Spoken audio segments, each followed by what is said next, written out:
welcome to this, the second edition of the Dragon Ball themed podcast with a bit of a difference because it is very high up in the sky as we continue to be up on the lookout.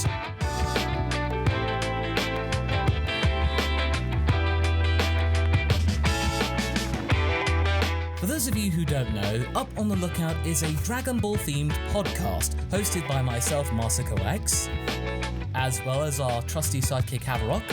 Hello, I am the guy with the funny accent. And we are also joined by our guest who has been able to use the Nyoibo or the Power Pole or whatever you want to say to join us.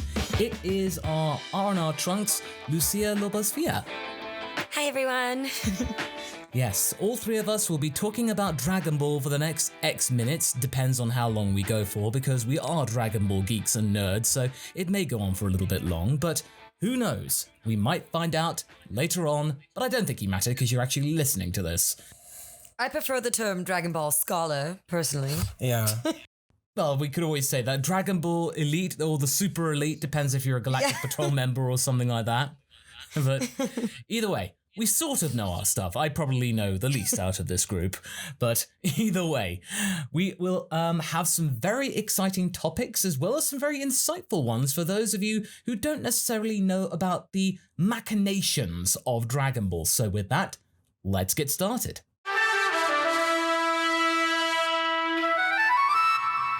So like I said in the introduction, we are joined by Lucia Lobosvilla. So it's very nice to have you up here on the lookout, Lucia. It's wonderful to be here, and I just get such a kick of how excellent you've gotten at pronouncing my name, because when we first met, you mispronounced it. It became like a meme, and I'm like, oh, Masako, you're so thoughtful that you took the time to learn how to say it so perfectly, so thank you. I knew you'd say that. I knew it would come up, but instantly, okay, bam, within the first 5 minutes. Okay. I wanted to praise you for it, because it's not an easy name to say at all. No, it's absolutely fine. I like a challenge. I've been studying languages since the age of 4, so I'm always keen to know how to say things properly, so. I think it was very, very considerate of you. Thank you. He was training in a recluse British monastery, learning the martial arts of languages. Give us a snapshot of you, Lucia. So, for those of you who don't know, Lucia does voice Trunks in our Dragon Ball R&R, but what else do you do? She is a person of many talents, you know. Oh, gosh. I work at Starman Studios. They're a voice acting, dubbing, content creation studio here in Dallas. They're actually the biggest North American dubbing company at the moment. They moved into a new office and they have the most booths and everything. So that's really exciting. I know COVID has kind of slowed things down for the moment, but once everything opens back up, I hope people will come. We do demo reel creation. We offer bundles if you want your demo reel and a headshot, because we have an in-house photographer and everything. So besides that, I, of course, voice act. I was so honored to be able to work on R&R with Masako because Trunks was the first voice I started kind of imitating as a kid besides the Animaniacs. So first anime voice, I've done it for so long. Besides that, I write. I write, translate probably even more than I voice act, especially now because I've been kind of froggy voiced for a while. But since Avatar's on Netflix and everyone's talking about that, I actually wrote for this promotional video that they showed at Comic-Con for season 3 called Avatar: The Last Puppet Bender. It was commissioned by Dave Roman from Nick Magazine. And Kevin Copa made the puppets for it and I helped write it. So that was my big writing break, was doing that for Avatar. So I'm a huge Avatar nerd. Oh, wow. That's brilliant. Yeah, no, it's been really interesting seeing Avatar on Netflix. So this must have been a really nice thing to see. Just a nice little callback to, one of the things that you truly cherish, professionally. You hit the nail on the head. It's been such a blast from the past, so nostalgic, but Avatar will always have such a special place in my heart, just like Dragon Ball does. Oh, well, that's awesome. That's really great. Incidentally, just talking about voice acting, I realized that one thing I wanted to do when I hit 500k, because I don't know how long it will take, but originally, I wanted to actually just have a little party with my friends nearby, but obviously, due to circumstances, parties aren't really recommended. Yeah, because lots of people around, and admittedly now, I've become even more of a NEET than I was, but it's people. But I hit upon an idea for 500k There is a Korean anime called Protectors of Universe, and it's horribly bad. And the dub is atrocious, but it's atrocious in a good way. You can easily find it on YouTube, on like a YouTube channel called Free to See Movies. It's public domain, essentially. The dub is just so bonkers, and it rips off Mazinger 7. Like Mazinger. They just use the name Mazinger. Boom. And like the evil forces of Alfred and General Larry. It's like 4Kids, but like 20 years before 4Kids. But Pre-4Kids, 2 kids. Keep the character names and stuff like that, but just change the script up a bit, make it a legit dub, because it's free game, pretty much. From what you're describing, it sounds like Dragon Ball in Poland. Oh, wow. Oh, gosh. Yeah, well, just look up Protectors of Universe and you'll see exactly what I'm talking about. It was part of a trilogy, or I'd say trilogy loosely, with one called Defenders of Space. It's like they forgot to use the word the. So it's like, okay, Protectors of the Universe, I could see that, but Protectors of Universe, it's just special. They're like, time is money. We ain't got time for full, complete sentences. Neither have they got the time to dub things correctly, because they all sound the same, and it's... Apparently this was recorded in... The English dub was recorded in 1995. It does not sound like it was 1995. More like 1975. Oh my God. Speed Racer style. Like, haha, I'm going to protect the universe with you. Haha. I recently found clips from Speed Racer, and oh my god, this haven't aged well, or aged pretty well, depending on what you think. I think I remember one of the actors just saying that they didn't bother scripting it too much to be in sync, so they kind of just sped things up really quickly. It didn't used to be as big of an industry. There wasn't as much money for it, so they just kind of threw out whatever. And besides, nobody knew the truth, and nobody knew the actual dialogue, because it came from Japan over there. But either way, we're digressing. So you kind of get a good insight in store. We're geeking out a lot over something I might do at 500k. Let's get on to our mini topic, which is something we talked about last week.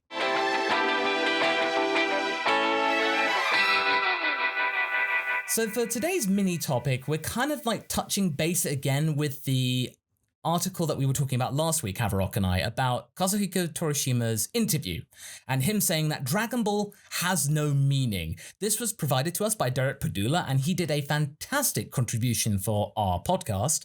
It was about like 11 minutes originally. I had to cut it down for time, obviously, and for certain words, he got very colorful. So I had to trim it down a little bit just to make it a bit more palatable for general audiences. But either way, his enthusiasm for this and why he would respectfully disagree. So basically it was like Family Guy. Oh, Kazuhiko Torishima, I disagree. That's especially funny to me because Derek Padula is actually a quite talented martial artist. So seriously, I read that article, and you can listen to the previous episode for more of our musings about it. But suffice to say, it was pretty eye-opening, but also at the same time, sort of understandable. I think that this topic is one that we're going to be debating forever. And the problem with art and trying to find intrinsic value is that art by necessity is made for expression. And there's always going to be people that find value in it and people that don't. It's not like, say a dishwasher. A dishwasher washes dishes. It has value for that. Art can literally change the world. Like, let's not pretend. There have been books and art that have changed regimes. So let's not pretend it doesn't have power. But because the value is not so intrinsic, people can think that's frivolous, and that's not the truth at all. Human beings are so much more than just, utilitarian. There is an expressive side to us. Sometimes it's easy to kind of get caught up in thinking, well, I need to prove this has value. Otherwise, the value I perceive in it is invalid. And that's not true. When I see Torishima saying that Dragon Ball doesn't have meaning, I think of myself as experience I've had as an editor and sometimes reading things that didn't speak to me, or that I knew the writer was kind of messing around, not taking seriously. They were just writing for fun. And so it was easy for me to think there's not really meaning in this. But if another person, that was in that age group or was the target audience thought, wow, this really relates to me, this speaks to me, for me to say that there would be no value isn't accurate. I think that maybe Torishima may have been more trying to say that there weren't intended messages, because Toriyama quite famously just kind of writes for fun and writes whatever. It's why he's never been too concerned about continuity or world building, to the point that people get frustrated with him for being able to forget important plot elements sometimes. Someone like Derek Padula, who is a very, very educated scholar and who has worked very hard to study different languages and the culture from which these works derived, of course, is getting a lot of meaning, not to mention the meaning he got from it when he was younger. Like a lot of us, I'm sure Dragon Ball meant a lot to us and got us through hard times. So we derive a lot of meaning. And to hear an editor say there's no meaning to us can feel insulting. But I think maybe we're reading Torishima wrong, because I don't think he's necessarily meaning that there can't be meaning or you can't take value from it. But to him, it's kind of funny because he, at work, edited this wacky manga that we have to remember he had to keep Toriyama in line sometimes, because Toriyama had no care about copyright infringement or things like that. Like, he'd just throw in Star Wars. Yeah. Terminator. Well, the funny thing is that in this article, and with Derek's thoughts, he actually said that Torishima was like lining up to be a magazine editor for Playboy. So he wanted to edit the articles, as it were. The actual articles. He ended up at Shonen Jump. So he sort of was like this disgruntled guy who could have just been like, I could have been somebody in the adult entertainment area, but instead I'm having to work on this kids magazine or something like that. So maybe his heart wasn't really in it. Part of it's also, he's seen behind the curtain. He's seen that Toriyama's not putting deep thought into it. Toriyama, is just writing for fun. So for him, of course, he's like, no, there's no meaning. Toriyama didn't put meaning. But this is where death of the author kind of thinking is important. It's the same way where you may not agree with J.K. Rowling's beliefs or how her own biases may have influenced Harry Potter. That doesn't mean you can't find meaning in Harry Potter. And I think it's the same. Toriyama may have written Dragon Ball just kind of goofing off because it's something he thought was fun and he'd want to read. And Torishima may have edited it thinking, this is just a silly kids manga. Like, he doesn't care, I don't care, whatever. That doesn't mean that the meaning you derive from it wasn't valid, or that a work of art that had deeper meaning couldn't have come without intent. That's kind of the crazy thing about art. Yeah, and what we said last week, right? You read, part of reading art is reading it in new contexts, which is really important. And he doesn't stack me as somebody who's particularly artsy, he's much more pragmatic. And I don't think we should hold it against him, just respectfully disagree. I actually completely agree with you, Haverok. And I think it's actually important, because if we let pure creative forces like Toriyama write whatever they want, whenever they want, we sometimes need the Torishimas of the world to come in and kind of make things more comprehensible and put structure. So we might kind of be like, boo, Torishima, you party pooper. But without the grounding force of Torishima, we probably would not have the Dragon Ball that we love. So I think we should appreciate people like Torishima, even if we disagree with his analysis of the text. He was the necessary evil of the text, yeah. Obviously, Torishima moved on eventually, but it was that template and what Toriyama wanted to have. So the next editor he butted heads with even more, but we got the Cell Saga out of it. But with Yu Kondo, his third editor, he basically allowed Toriyama to do whatever he wanted. And it's my personal belief that they wanted to keep him around, Shueisha. So just let Toriyama do whatever he wants to do to make sure he just puts out the manga for another couple of years so I can actually have a backup plan. And we obviously got it. And we basically saw Toriyama going through this kind of adventure of thought experiments, which is the Boo Saga. So it's a very deep and insightful inspection of what he was going through. It's like, I came up with this.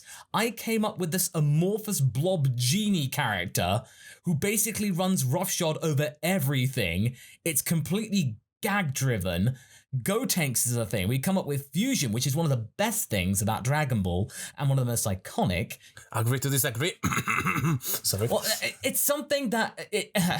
okay, it's marketable and profitable. It's memorable. For better or for worse, it's memorable. Okay. It's impactful. That's a tactful way to say it. It's memorable. Memorable, because it's better for it to be memorable than people just going like, oh yeah, I forgot about that. That's the worst thing that can happen. It can be bad, it can be great, it can be somewhere in between. But if it's boring or something that doesn't really elicit a response at all, I would say that's actually the worst thing you could ever have. I think you're touching on something really big there. When we see the Cell Saga, which a lot of people think is one of the best sagas, we see Toriyama actually struggling with what a more rigid editor was asking of him. Oh, the androids aren't scary enough, so he makes 17 and 18. Oh, well, they're not scary enough either, so he makes Cell. And we end up with one of the best sagas in a lot of people's opinions. I think it came out of that adversity and that rigid, confining situation he was put in. But on the other hand, we see the Boo Saga, which has so many iconic and fascinating concepts, but the saga itself is kind of incoherent. Things don't really build, things start and stop, things get dropped and picked up. And I think there we see again a creative force without that kind of grounding force to balance him. Yeah, we basically see both sides of the coin. We see someone being controlled with tons of supervision and very strict guidelines to an editor who gives him barely any. Just don't do anything like, Miura levels of gore or anything like that. Just and no Star Wars. Or at least, if you're going to do Star Wars, just keep it on the down low or anything like that. No copyright infringement and you're good. Yeah, exactly. Less Terminator, Just a little less Terminator. Oh, yeah. I mean, no, after that previous arc, it was like, oh, geez, okay. Oh, my goodness. But, yeah. I mean, the one thing I will say is that with the Moro arc in the manga, it's certainly getting there. And if they stick the landing in terms of the ending, the Moro arc could be up there with the Cell arc, especially if they can translate it well to an anime form, which might explain why, not just with the whole kind of global situation at the moment, but they're waiting for there to be a full arc ready to go before then actually doing the anime. So there's actually content, because Dragon Ball and Dragon Ball Z was at its best when it actually had something to work on instead of having nothing, which is what Super had mostly. And I must say, again, don't at me, this is my biased opinion, but I'm enjoying Moro Saga in the manga much more than Boo Saga in Z. So that's if I would say where Super went better than Z, in my opinion, it's Moro Saga versus Boo Saga. It's not as good, as previous Dragon Ball, but it's definitely right after the other sagas. I can definitely respect that opinion. I'm probably the most negative towards Super out of the three of us. I'm really not fond of what they've done. But even so, it's kind of nice to see that they're at least doing more complete story arcs as opposed to before, where it kind of felt like the manga was just kind of the anime was just meandering and the manga was just kind of going with it. If you look at Dragon Ball Super Episode 1 to Episode 131, Super Episode 1 just fits not at all with modern tastes. Whereas 131, it looks modern. It looks pretty much in keeping with how anime should look. It could be a bit more adventurous. Broly did do that. So you feel like, yeah, Super Dragon Ball, it feels like it could work nowadays. Whereas back in 2015, it felt a bit dated, almost. You can get very positive reactions from fans by reutilizing some of the original cast. Don't tell me, guys, that seeing Yamcha kicking butts in that chapter didn't feel good. I definitely agree. I mean, I'm a big Yamcha fan. Everyone knows that. But also, I think that Goku's arc has been completed so many times over that sometimes it gets frustrating to just keep going through the story beats with Goku. And it's so much more fun to take a break and be like, hey, let's explore the other characters who still have so much left to explore. My favorite thing in the Moro arc, yes, he is a simplistic villain. Goku isn't gaining any kind of happiness of fighting him when Moro is knows his tricks and is playing him, and Goku is, I don't like to fight this strong guy anymore. That's kind of refreshing, That's catharsis by proxy. It's like, it's like Frieza in the DBZA. You go, Daddy, I don't want to be on Namek anymore. It's like Goku's going Daddy, I don't want to fight this guy anymore. It's so refreshing because, like, one of the biggest... Spoilers, by the way. Yeah, spoilers. Spoilers. One of the biggest downsides, a lot of us have had about Super, one of, the biggest complaints is that Goku gets out scot-free out of any stupid situation that he causes. And now seeing our marvelous Ramen Man, because he's a Ram, not a goat, marvelous Ramen Man beating the living crap out of him and just being, I thought you'd be stronger, That was a great accent, by the way. Oh yeah, no, it's our headcanon that Moro should have a Scottish accent. Yeah. So, It should be. I agree. oh, Goku, that's cute, ya wee beastie lad. Well, I can show you true strength and might through magic. So what you're saying is David Tennant should voice him. Yes. Yeah, either that, or if you want to go full like surrealness, you have Billy Connolly, or you can go Robbie Coltrane. You can basically anything that sounds sinister. You get Taggart. But anyway, I think this is a really good way to wrap up the mini topic. Really, with Torishima, it's what you make of it, really. It's really sad to see him thinking like this, but when you take a step back and look at the thing from like a creative's point of view, there is somewhere where you have to kind of like think and just go like, okay, I need to distance myself from this. So just an important thing to remember, but it's never nice to hear or see. Your art that you appreciate is not invalidated just because someone else didn't like it or didn't see it the way you did. So no matter what Twitter tells you. Yep. So I think this leads on nicely to our kind of follow-up on this mini topic with our maxi topic.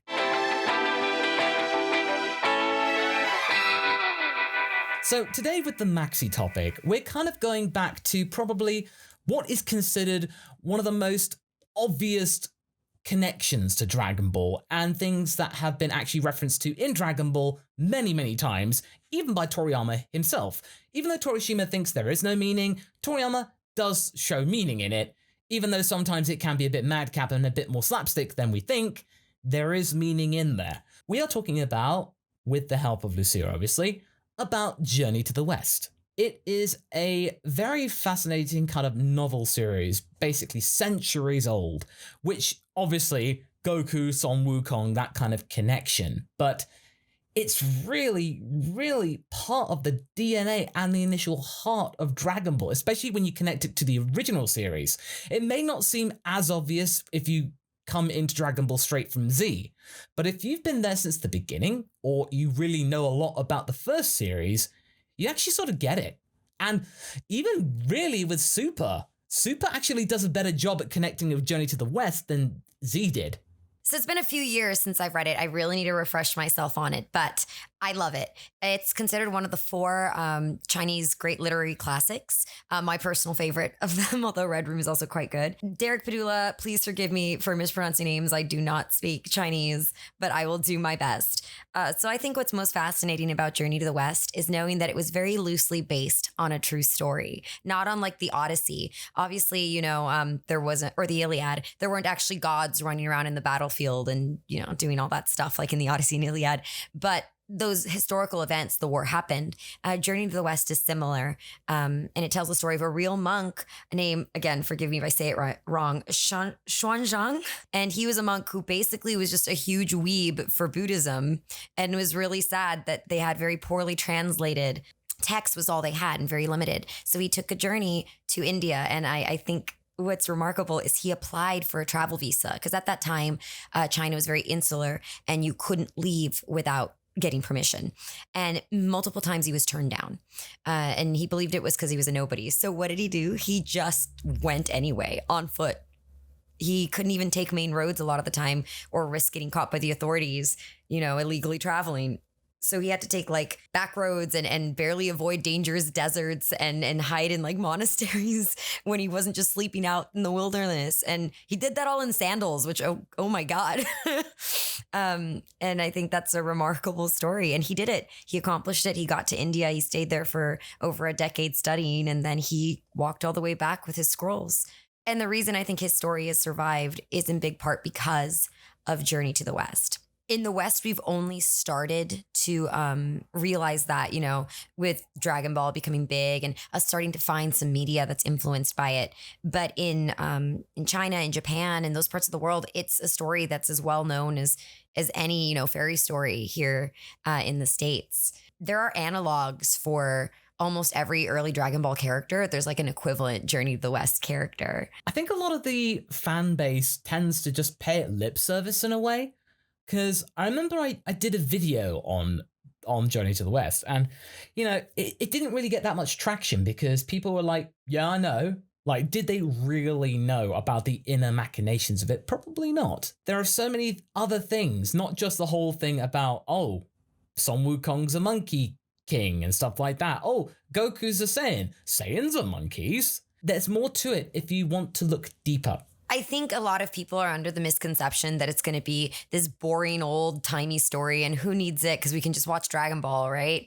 And I don't think they realize that this story is actually filled with action. It's like the first shonen. They're always just running around and getting into fights. Like, it's hilarious. Like, the original is hilarious, not just Dragon Ball. It's kind of funny because people always say Dragon Ball is like a gag adaptation of Journey to the West. And I'm like, it is, but Journey to the West was also really funny. It did something that a lot of literature at the time didn't do. It's kind of very, very remarkable in that the characters' inner psychological issues, their torments, their things they were being put through, their emotions affect their actions. And you have to remember, this is before, we've grown up spoiled with character development and arcs and all that being so character focused. You have to remember, in ancient literature, that wasn't always the case, that oftentimes characters just kind of walked along to the end of the plot, And so to have a story that often examined, characters get discouraged, characters quit, characters leave, characters have secret motivations and backstories. All of that was very advanced for the time. It's hugely influential and it still holds up. I highly recommend just start reading it. If you're having trouble reading it, there's so many people online that have made reading guides, have made YouTube videos with animatics, like to help you get into it. But it's really remarkable. And everybody knows that Goku is based on Sun Wukong, the Monkey King. But a lot of people don't realize that characters like Yamcha are based on a demon from Journey to the West, or Oolong. Even Bulma is supposed to be the monk, the one that I said, Xuanzang was the original, like, actual living person it was based on. In the story, it's a fictionalized version named Tan Sanzang. He's like related to the Tang Emperor because this takes place during the Tang Dynasty. And they call him Tripitaka is another name. In most English translations, you'll see him called Tripitaka. The reasons why has to do with titles and all that, but let's just call him Tripitaka because it's easy to say. The whole joke about Bulma is funnier when you realize who Tripitaka is, because the monk is very, very respectful and, loves all living things. He's so peaceful. He offers for demons to eat his body rather than, kill others. That's the kind of person he is. He embodies Buddhism. And that's why it's so funny that Bulma's like this spoiled brat that shoots Goku the first time she sees him. Sometimes one character have few interpretations. I also met that, Tripitaka is first, first proxy for Tripitaka is Bulma, but later Krillin becomes that proxy. One of my favorite things is one of the legends tell that, Sun Wukong was born from a magic stone that sits atop the mountain of flowers and fruit, I think. And this stone developed like a magical womb, which opened one day to produce a stone egg about the size of a ball. And if you think about Goku being, found in a Saiyan pod, I love this so much. Like this, Sun Wukong being like born from a stone ball, and image of Goku being found in the round capsule. It's the same image but changed a little bit. That's I think one of my favorite things. Little things. I love that. I love that you just said that because that's exactly it. It's taking something so Eastern like Journey to the West, taking that imagery and then applying to it the Superman story, which is so Western. And I think that's part of what makes Toriyama's story so universal and so fascinating. The way he just mashes these two together in a way that you don't often see done successfully. Yeah, absolutely. That still continues nowadays. I was actually writing a script and it was like one of the worst moments in Dragon Ball Super for me. And the thing I wrote about was about Jiren's backstory being one of the worst, because it was one of these moments where you're thinking, okay, Jiren is this basically wall of meat. We need something to redeem him, and the best thing we can do is about the backstory. The backstory can at least go some way as to explain what's going on. What do we get? It's the Batman origin story. I mean, at least with Goku's Superman connections, there's interesting stuff and additional content to go on. With Jiren, there was nothing.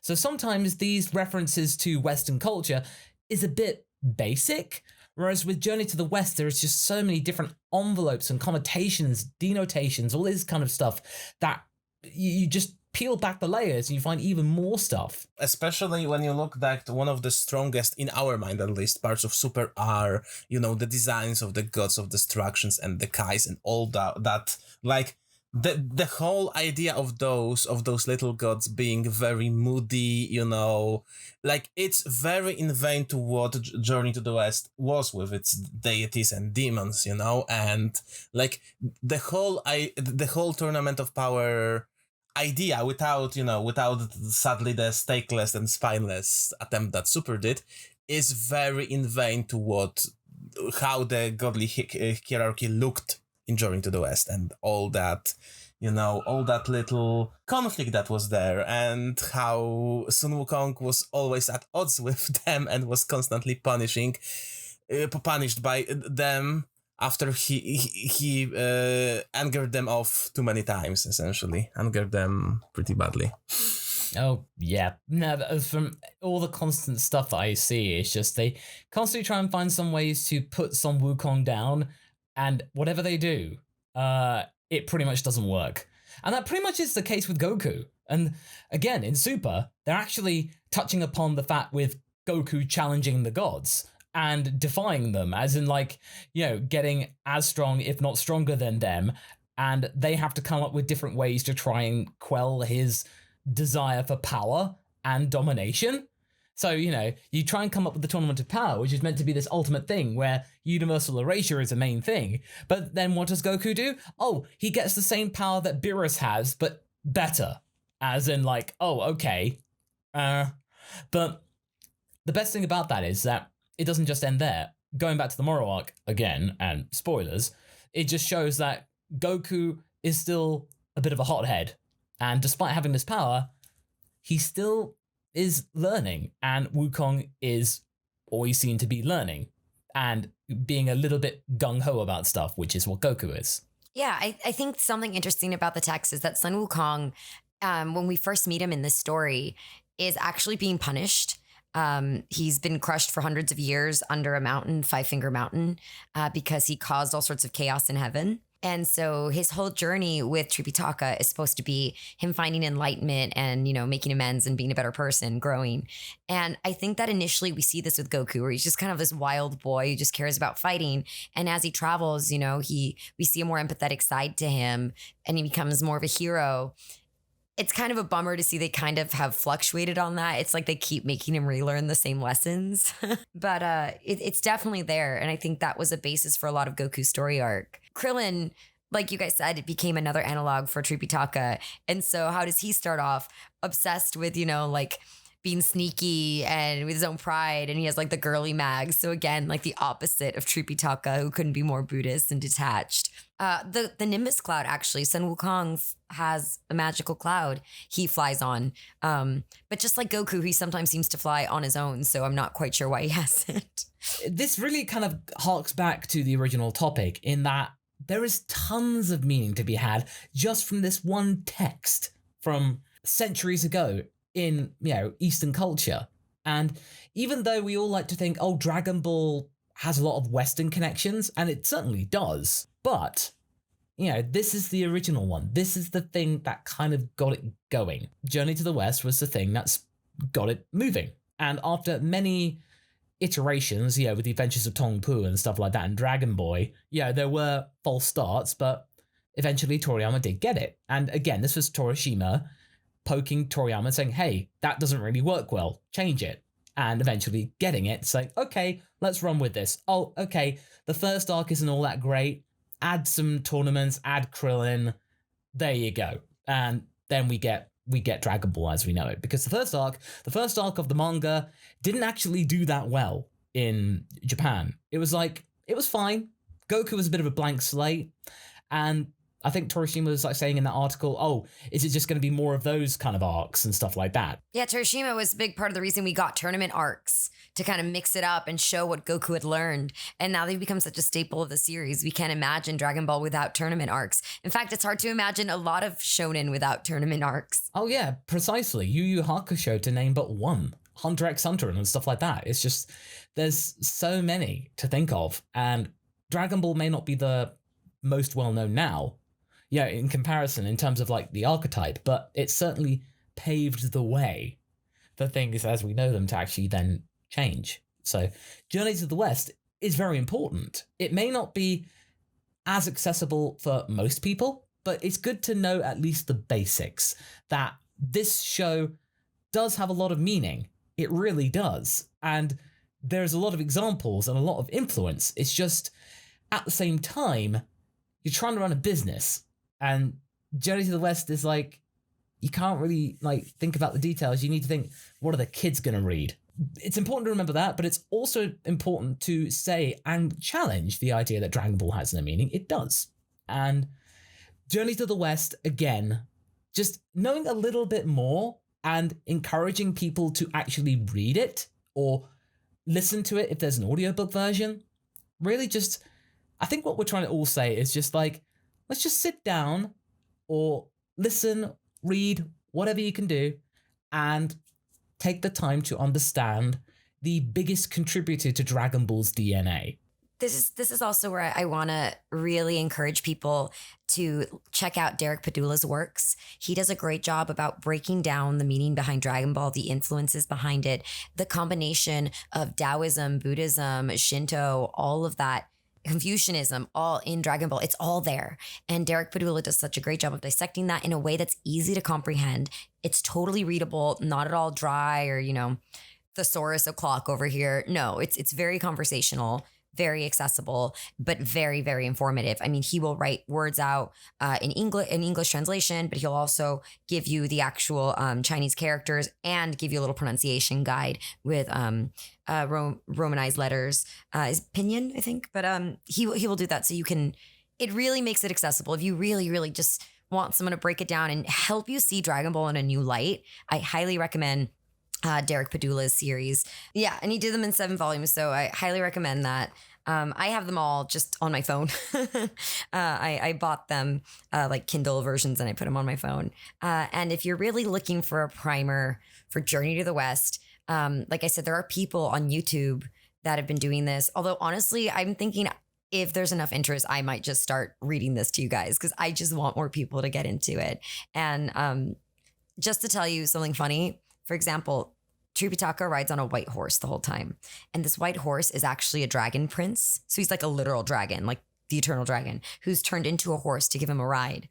And there's multiple times they run into issues with water. Like there's a demon in the water and we can't fight him because the Monkey King can't swim very well or something or other. Or Tripitaka's kidnapped. What do we do? And it's like the horse doesn't speak up. It's like they all just forgot. And the horse doesn't feel like reminding them that he's a dragon. And you think maybe the author forgot, but no, because there is a point where the horse is like, oh God, Tripitaka's been kidnapped. Sun Wukong's gone. Pigsy and Sandy, the other two, demons, are out of commission. He's like, I guess it's up to me. And he finally turns into a dragon and tries to save him. And I just find that hilarious that the freaking horse is just kind of like, well, they don't remember I'm a dragon and I'm not going to remind them. Like, I don't want to do anything. So don't be the horse and not do anything. Go out there, be Sun Wukong and read Journey to the West. Yeah, that just sounds exactly like Toriyama's subversion thing. You got like probably one of the most powerful sidekick characters in the story. And it's just like, why didn't you help us? You never asked. Yeah. So after all of that deep and insightful research into Dragon Ball and the inner connotations of it, just really understanding the DNA of this really fascinating IP and story, we're just going to talk about random voice acting stuff and stuff that what we do, much more down to earth in that kind of sense. So yeah, we touched upon this briefly at the beginning that, Lucia, you voice Trunks in Dragon Ball R&R, right? I do. What other, voice acting examples have you done recently that you can talk about, would you say really gets you hype for voice acting? That I've done recently, I was in a couple foreign films that we did the English dub for. I actually got an IMDb page for them, which was pretty cool. One was First Kings, where I was actually the female lead in that, which is the story of Romulus and Remus and the building of Rome. Really kind of a downer movie though, so be ready for like harsh historical drama with a lot of death if you want that. The other one that I did was it's kind of like this, it's called a Divine Fury, and it's kind of like this Constantine with martial arts sort of story where like these monks that do martial arts fighting demons and exorcising them. So it's a lot of fun. You'll recognize some voice actors, like Aaron Dismuke is the villain in it. Chris Rager is in it. He directed it as well. Dalton Broback was actually one of the monk's sidekick, the like young monk that's still training. So it was great because Aaron Dismuke had to imitate him at one point. And of course, that's like one of Dalton's voice acting idols. So that was a trip. So that's what I've done recently, voice acting wise. And it was pretty interesting because for the Italian film, The First Kings, we had to go for a very naturalistic voicing approach. The director, Chris Rager, very much was like, nothing too anime.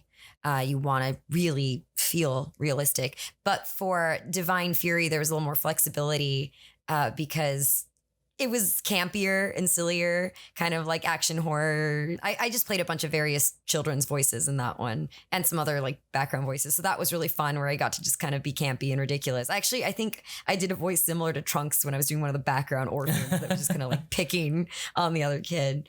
As opposed to First Kings, like I had to call my theater background and not do the oh stuff yeah, we of do course, for anime. yeah, no, Yeah. That's one of those things, really. We always have to try and like learn the anime, kind of that gasp thing, but then you have to unlearn it. So you go, oh no, I can't do that. Dang, and it's hard. Incidentally, I actually got to meet Aaron back in January. He was at an Irish convention. Yeah, he was there with Sarah Wiedenheft, and it was like really surreal because it was like, oh, that's really cool, meeting Aaron and stuff like that. It turns out, he's heard of what I do, so that was kind of an interesting kind of like connection of minds and stuff. And again, it was also really interesting also meeting the voice actress for the Omni King.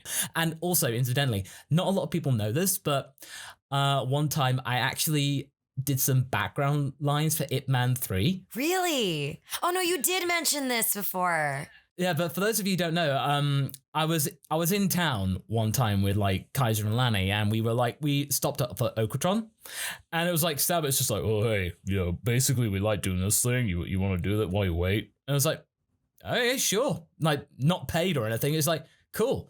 So basically we just did these random like background foley. So it's nothing any special. It wasn't like any characters or anything like that, but it's just like in all the stuff you get like, yeah, that's right, yeah, check down it, man, yeah, you can do this right there. And then basically in the Foley when he's just kicking our asses and he's just like, yeah, just Kaiser, Lanny, and myself in this booth together, basically just throwing ourselves around the booth, trying not to hit each other. So that must have been so cool. Yeah, no, that was quite interesting, and it was like really, that was a lot of fun, and it was really interesting to see while we were waiting, we could actually hear it was the end of Z Kai actually being recorded. Like no way. They were going through Schemmel's recording for like sorry, the end of the road, boo. Maybe we'll meet each other sometime later. Just like that, they kind of obviously he'd been in town the day before. Oh, that's crazy. Yeah, no. So I think they were just going over his lines and just checking them, like picking what takes and stuff. We didn't see it happening. We just heard it like in one of the other booths and stuff like that. Again, that's kind of my connection to what you were doing, but yeah, kind of like foreign film dubbing. I'd love to do more of that. So who knows? Well, come to Dallas and come do some with us. I'm so busy these days, seriously. And well, you should come because Haverok's coming. Also, Haverok, you should come here.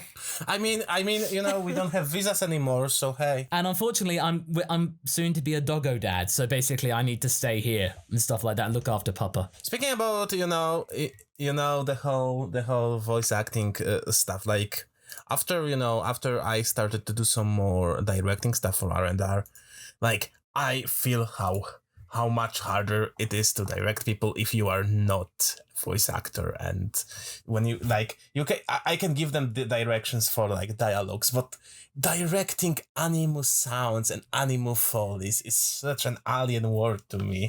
I have to say, Haverok, I really enjoyed when you directed me, because since you write these scripts, you have such an understanding of exactly how you want the mood and the tone. And so the thing I hate the most when I'm voice acting is when like the director's just kind of like, just go. And I'm kind of like, yeah, but there's like 50 ways I could read this. Like, what do you want? And you have such an idea of exactly the tone you're going for. I have found it super helpful when you direct me, for what it's worth. Yeah, I'm always panicking. And I'm like, mass help, follies. Yeah, no, it's just like I only kind of know the Follies is because I've just chosen to make that my specialty in some ways. Well, you've been doing it for so long, you know, the whole Dragon Ball fighting. As much as people want to say a bridge series are silly, that was still legitimate voice acting you did. You developed legitimate skills. Like, of course, like from episode 14 onwards of DBZA, Kaiser was directing over Skype and now Discord and stuff like that. And basically it would get to that point, you go, okay, which lines are we doing? Are we doing Ku or Han? And stuff like that, as in Goku and Gohan. So we just call it Ku or Han. I remember for recording for episode 30 that took like 2 hours to record the first half. And 25 takes for Super Saiyan, that one. And that was me trying to do that. It makes sense that for Ku, you know, you warm up with Ku, it's sillier, and then you get down to business to record the Hans. It's all about the Han, yeah. So this actually leads well into R&R, so we'll talk about it briefly. But if you're new to the podcast itself, Dragon Ball R&R is basically like a spin-off audio manga dub of a What If series I did called What If Raditz Turn Good. And it got to the point where the kids in that series weren't going to be doing anything. Dragon Ball Super, the kids don't do anything in Super except irritate people as Gotenks and stuff, obviously. So I thought, well, okay, let's do a spin-off. And that came about in R&R, as in that gives more of a slice of life thing where the children characters get to do stuff. So Lucia voices Trunks, obviously, but what would you say has been like the best highlight? Like, it can be a line or what you've seen in the script or whatever. What's been like the really big standout moment for you? Besides getting to meet everyone at San Japan, which was phenomenal, I think a really big thing I love to do was anytime I get to have explore that chemistry between Trunks and the people around him, because we never really get that from the show. Kid Trunks is just kind of, you know, whatever. And seeing that hesitance he has with his father, who he wants to be proud of him, but who he knows is kind of harsh and not necessarily going to be open emotionally, versus, you know, still having that pride in his father and how he brags about him. I don't know. I've really loved exploring Trunks's relationships. How is it different with Goten versus with Ranch? How does he feel about Raditz, who his father, you know, looks down his nose at?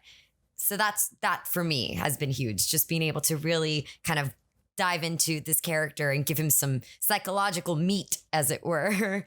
One fan theory, which I've actually now said I'm taking this now because this is really good, was that the three kids, because a lot of people think that Ranch is a bit of a Mary Sue, and admittedly, I will say in the first couple of episodes, yeah, I did kind of lean a bit towards that. I'm bringing it back. I'm lampshading that now. Yeah, that's just a case of learning how to write for an OC and stuff like that. But one theory which I really do subscribe to, it came up of the idea of logos, ethos, and pathos. Goten is the ethos, as in the one that's always about emotion and always caring about others.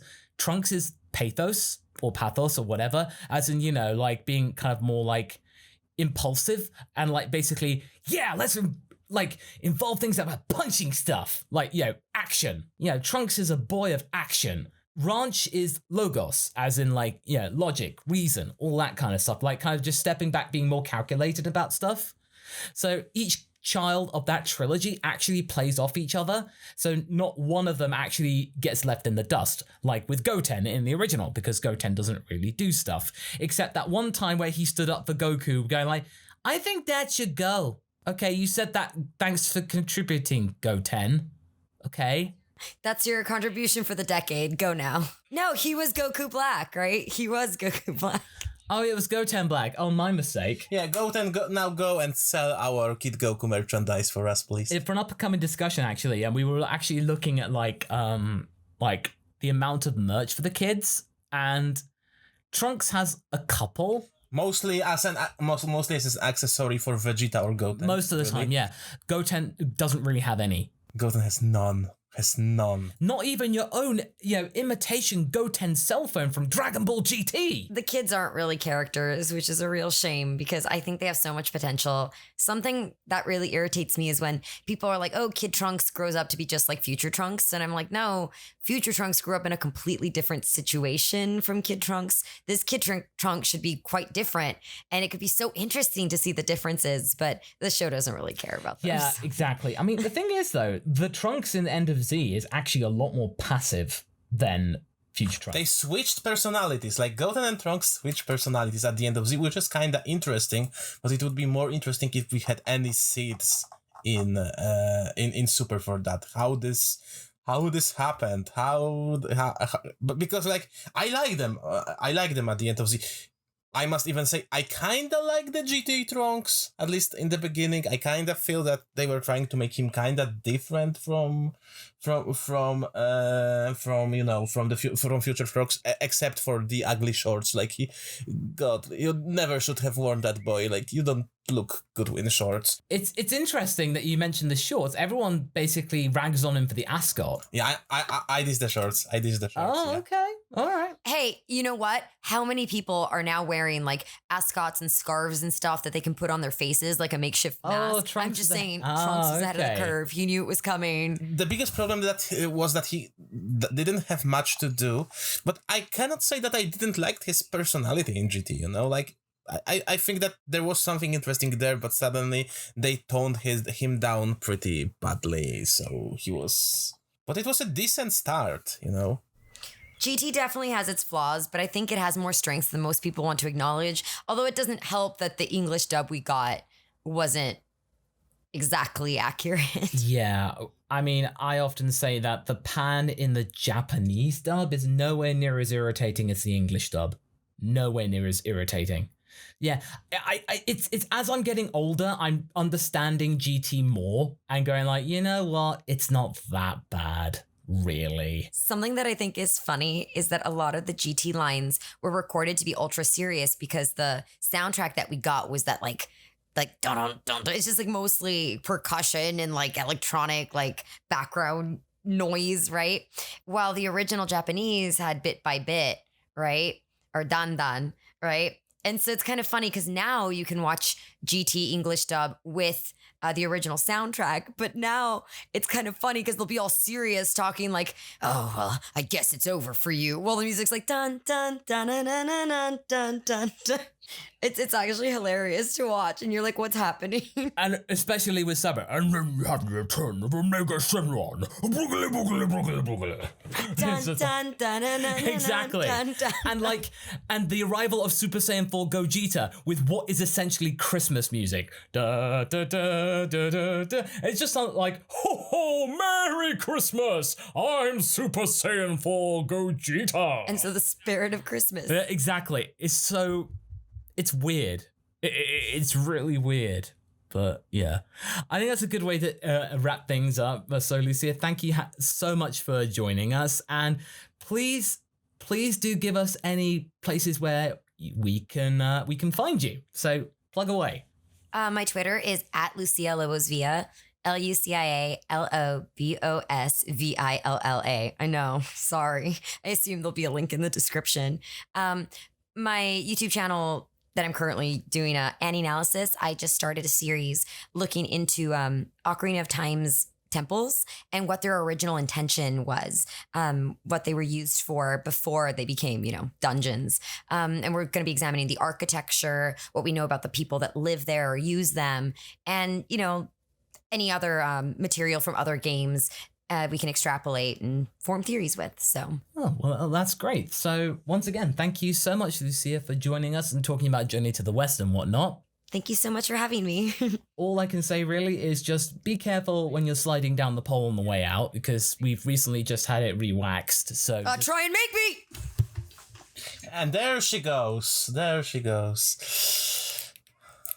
a cat down here. Don't call him Whiskers the Wonder Cat. Last time it wasn't pretty when we did that. And don't drink the water he offers you. It's painful. But yeah, thank you so much for listening, everybody. And we hope to see you once again up on the lookout in the future. Take care, everybody.